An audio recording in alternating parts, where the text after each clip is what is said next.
கடந்த ஆண்டு முழுவதும் நமக்கு நன்மை செய்த கர்த்தருக்கு நாம் என்ன செய்வது?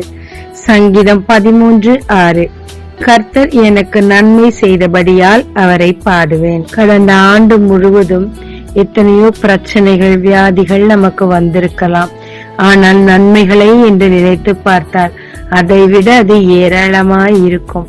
அநேக நேரங்களில் நாம் உணராத, அறியாத, கண்ணுக்கு தெரியாத காரியங்களில், ஆபத்துகளில் இருந்து கர்த்தர் நம்மை கூப்பிடாமலே விடுவித்திருப்பார்.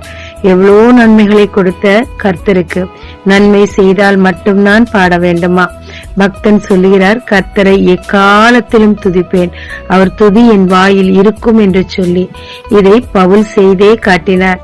சிறைச்சாலையில் அடிகளின் வலிகளின் மத்தியிலும் தேவனை துதித்து பாடினார். பாடினதினால் வந்தது நன்மைதான் என்ன? சிறை கதவு அசைந்தது, விடுவிக்கப்பட்டார்கள்.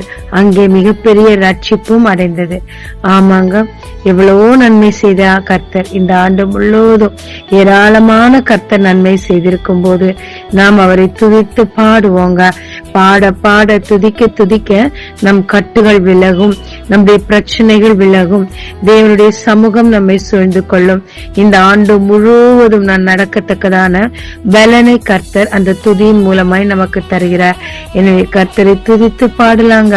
நன்மை செய்தால் மட்டுமல்ல, நாம் அறியாமலே செய்து கொண்டிருக்கும் அந்த நன்மைகளையும் நினைத்து தேவனை எப்பொழுதும் துதித்து பாட்டு தேவனிடத்திலிருந்து நன்மையை பெற்றுக் கொள்ளுவாங்க. ஜெபிக்கலாமாங்க.